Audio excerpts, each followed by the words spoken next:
چقدر امروز انسان ها به خاطر این نفس به آبرو شدن، به خاطر این نفس به وطن شدن، به خاطر این نفس به آبرو به نهایت به مزگی های زیاد شد. همش ایروی چیه؟ ایروی نفس غدار.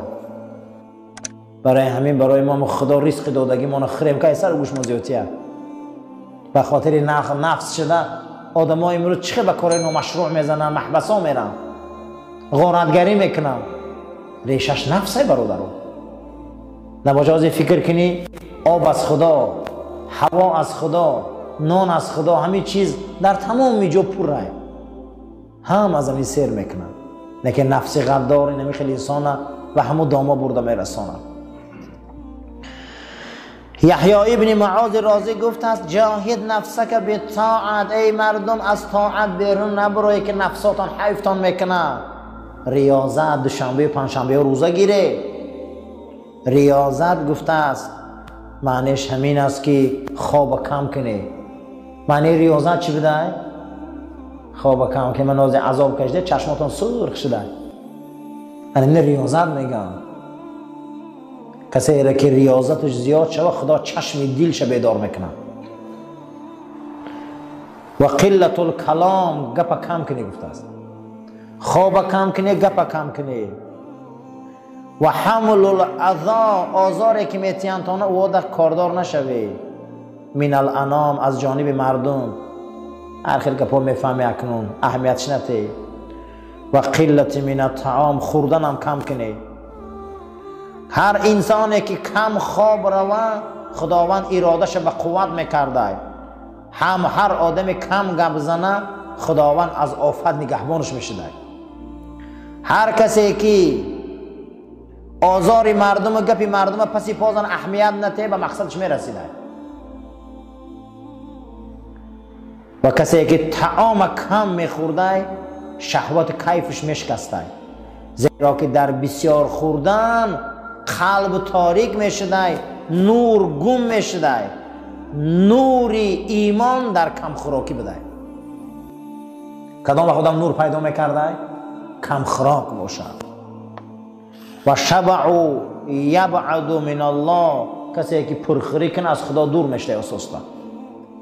زیرا که رسول اکرم گفتیم نورو قلوبکم بالجوع، روحاتان به سبب گرسنه ماندن نورانی کنه، نفساتان به سبب روزه گرفتن مبارزه بره و تشنه مانه ختانه. هر کسی خشه تشنه میمانه، گشنه میمانه در رمضان و غیر رمضان، این دروازه جنت میکوبه. هر کسی که در رمضان گشنه میمانده این دری جنت میزده، این دری رحمت الله هم میزده. پس دانین اجره. هر کسی که نفسش به واسطه رمضان آزار میته و روزه میگیره زیاد در عمرش، مثل مجاهدای در راه خدا ثواب میگرفته. و انه لیس من عمل، یگان عمل زیادتر پیغمبر گفت محبوبتر نزد خدا از گشنه ماندن و تشنه ماندن در رمضان و غیر رمضان ندیدم. پیغمبر ما هر دوشنبه پنجشنبه چی میگرفتن؟ روزه میگرفتن. گاهی که روزه را میگرفتن هیچ نمیخوردن. صحابه میگفتن حضرت شما یگان چی نمیخوره؟ یا اگر سنت باشه ما رنگ شما گیریم چی نخوریم شب باشم. حضرت میگه که پروردگار مرا از جنت میخورانه و مینوشانه، شما با من پا دروز نکنید. برای همین عزیزا اینا نغز دانین. یک روز عقاب را در قفس کلان کردن. دو عقاب آمردن میگه و یک تاش پرید رفت از چوجگیش وحشی کلان شده، یک تای او را گوشت دادن و نان دادن کلان کردن در قفس. از درونی قفس میگه برادرش میدید که در اوج فلک پرواز داره. این وقت قفس بیرون میکردن یک متر پریدن نمیتونست. به نگاه میکرده میگفت او را بین حواس آرزوشه در اوجه ها گشته که در همونجا میگه مرغ دان میکافته. میگفت ای عقاب، وای برادری تا اصلی تا همون بالا های لیکن تو خوردی دیگه ایجاد خسته نمیتونی. باید در یک ماه یک بار خوراک میخوره، اما ببین چقدر بلند پرواز میکنن. این بیچاره عقاب خیالی کرده که من یه عمرم خیلی اومدگیم، همه ما همه عقابای مازی دیگه، همه نماز اوقات خوردیم شکمو دنبخچه شده، نه پروای نماز داریم نه پروای روزه داریم، هیچی نه. یک اونجا پرواز کردن نمیتونیم. او صحابه بود که هفتهش یک بار اوقات میافته، اما پروازش بلند بود. ای چی یافت؟ از گرسنه ماندن. یگان طاعت نزد خدا از تشنه ماندن گشنه ماندن در رمضان لذیذ نبوده، برای که در تشنه ماندن گشنه ماندن خود نمایشدهی میکنن. که خش نشان میتیه؟ هیچ کن. یگان کس در گشنگی خش نشان میتیه؟ یگان کس در تشنگی خش نشان میتیه؟ نه، این کار آسان نیست. برای خدا دوست می‌داشته. ولن یلیج ملکوت السماء من ملأ بطنه فقد حلاوة العبادات. در ملکوت آسمانی ملائکه های در آسمان هستند، بینین یگان چی نمیخورن، یگان چی نمینوشن، بطناشون پر نیست مگر پر از حلاوت عبادت. ملائکه که هیچی نمیخورن نمی آشامن، بینید چه خیلی هم میگن، چه نورانی هم. برای همین راه اسلام راه دین با ریاضت هم داره. ریاضتش چیه؟ مشق میکنی، تمرین های ریاضی میگن، مشق میکنی. کدام قهرمان دیده که به مشق به اون درجه رسیده؟ منم قهرمانا رو میبینی بین چند سال ها مشق میکنن. عبادت خدا هم همینه، بندگی هم همینه. دوشنبه روزه میگیری، پنجشنبه روزه میگیری، این شبا میخیزی، شب زنده داری میکنی، تهجد میخونی، محنت میکنی، بنا همون درجه های بزرگ میرسی. و یصبر نفساتان به صبر آموخته کنی. ولا یتبع شهوات نفسانیه، این کشش های نفسی را احتیاط شوی که فرعون نفس کافر کرد، نمرود نفس کافر کرد. جنگ امروزه دنیا هم قسم بخدا برای نفسه. احتیاط شوی. آدم کافر میکنه، این به ایمان میکنه. جنگ منصب، جنگ تجارت، جنگ زراعت، جنگ کرسی، جنگ برنامه های به معنی، ریشش این نفسه. ریشه همین نفسه.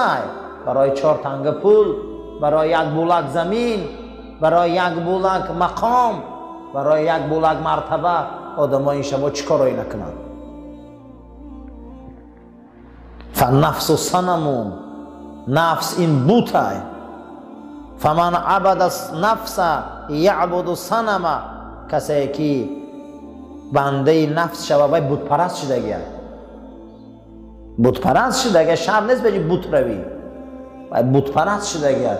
بوتی درون شد چه پرستش کرده است. فمن عبد الله بالاخلاص فهو الذی قهر نفسه، کسی بنده را به خدا را بندگی میکنه به اخلاص، اون نفس خار کرده. این شب اخلاص های، این شب دعا های، این شب ریاضت های، این شب دستبرداری های، این شب خواندن قرآن های، تا اینکه نفس ها آرام گیرن، تا اینکه نفس ها به سوی عمل حلال بیاین، تا اینکه نفس ها به سوی کاری حلال بیاین.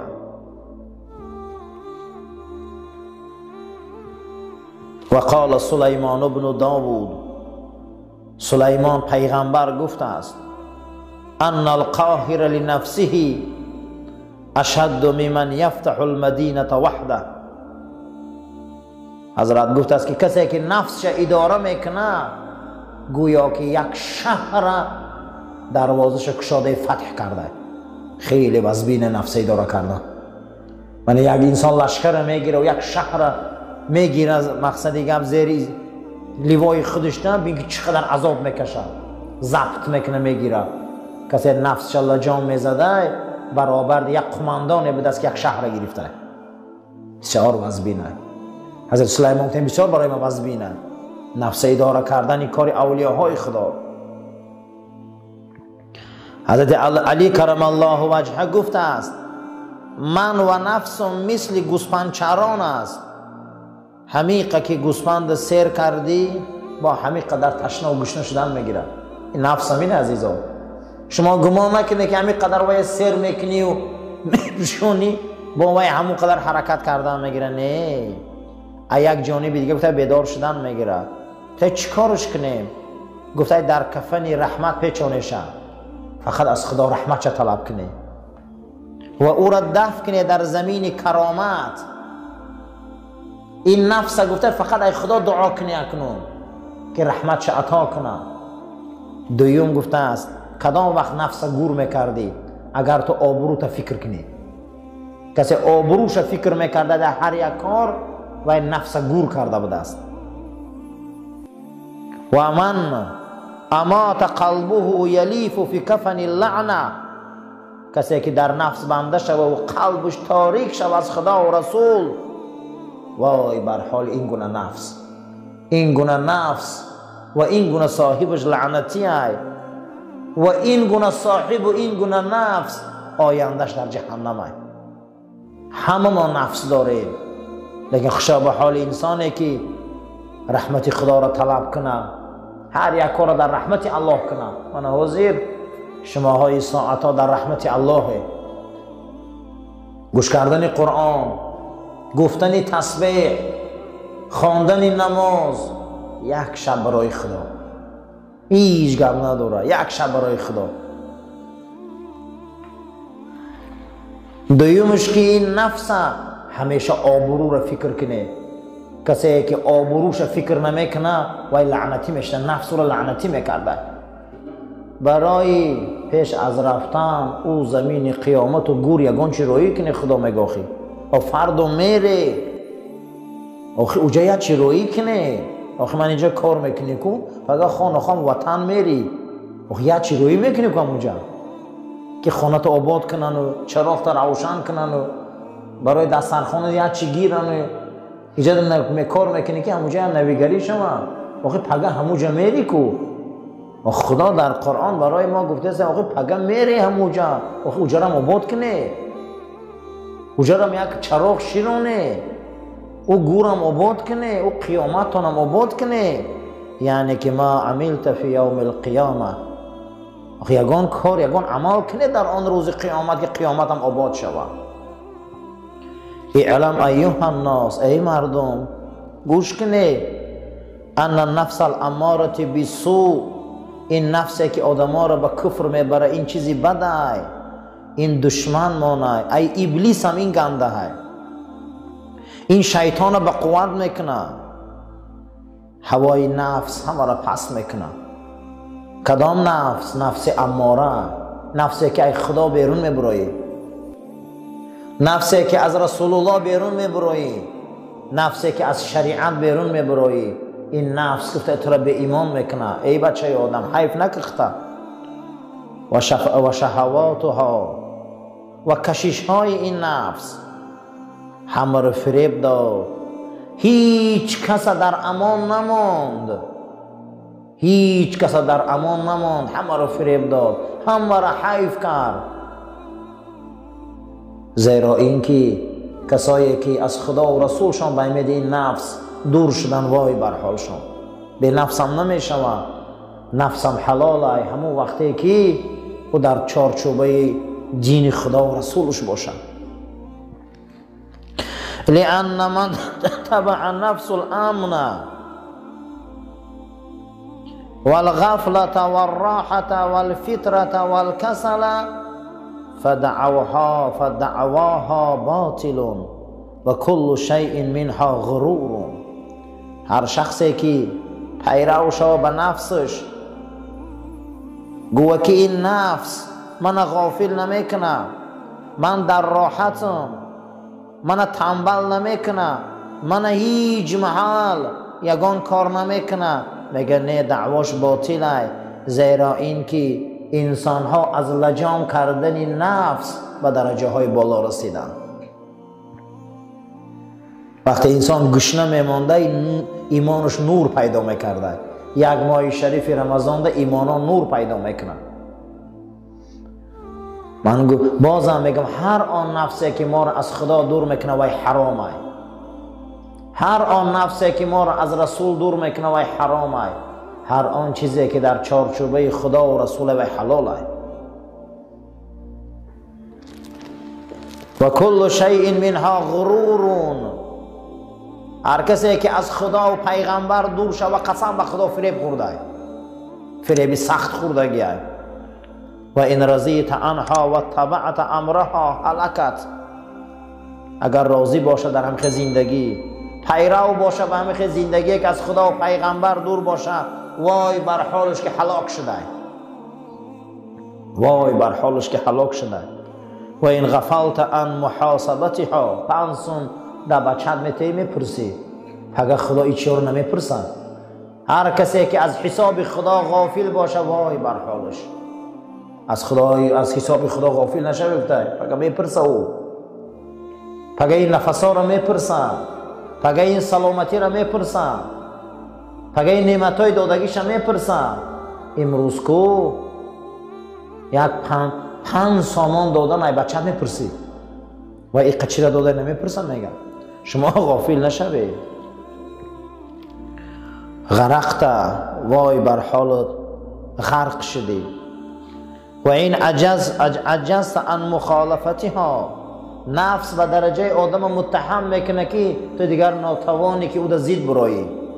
منم آدمایی که حرام میخورن، حرام میپوشن، حرام کار میکنن و یا دیگر بنده نفس شدگن و یا عاجز شدگن، دیگر برآمده نمیتونن و یا دیگر برآمده و خلاص خورده نمیتونن.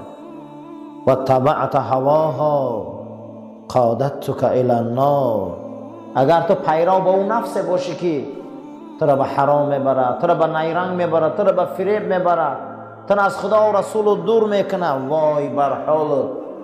این یک لجامی هسته که تو را به جهنم نزدیک کرده، کشیده.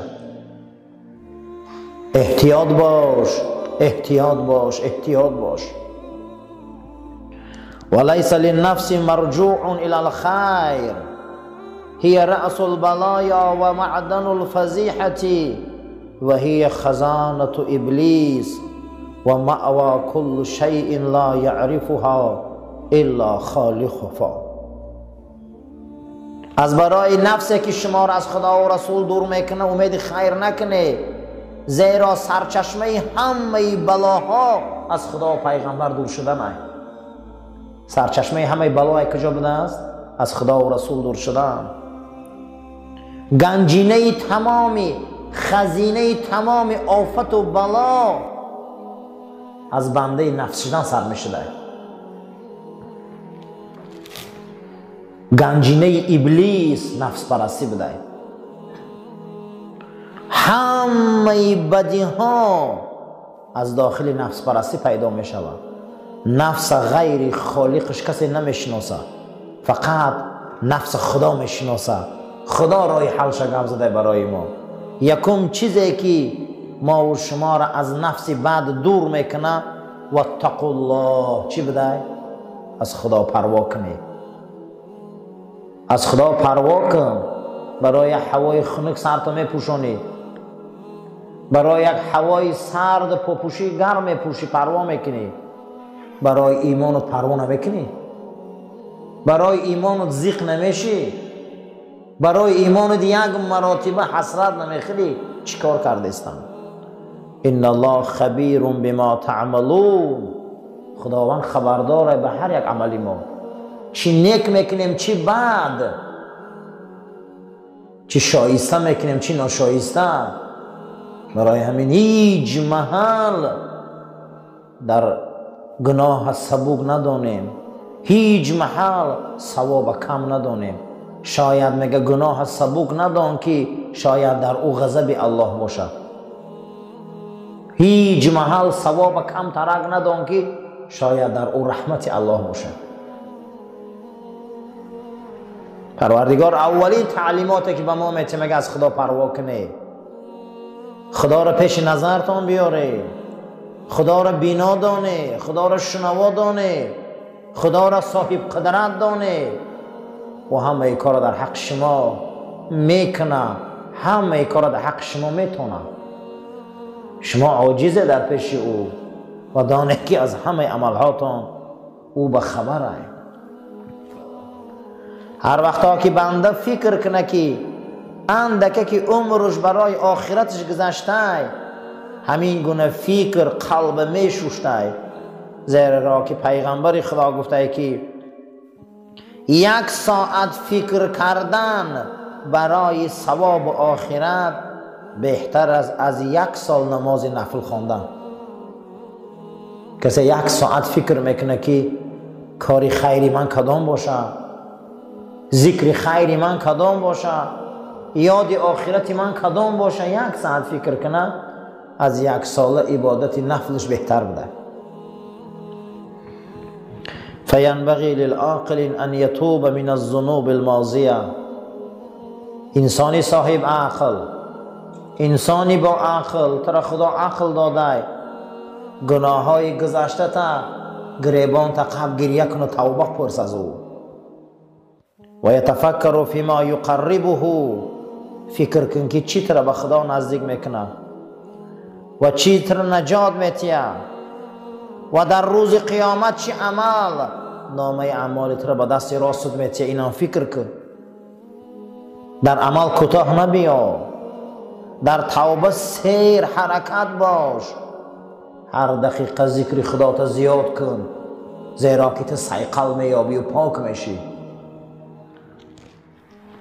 و یترک مناهی، کارهای بی معنی را بس کن، کارهای پرگناه بس کن، عملهای زشت بس کن، زیرا اینکه عمل زشت قلب بدبو میکنه، یاد گناه قلب بدبو میکنه. عیسی مسیح گفت اگر در یک جایی که علنگه علاب باشه، مهرین و تریزه های شما هوی باشه، دود علاب و بوی همون علاب خانه شما میدره؟ گفتم بله میدره. گفتم چیکار میکنه؟ گفتم بدبو میکنه. گفت یاد گناه و فکر گناه هم همینه، ایمان شما را بدبو میکنه.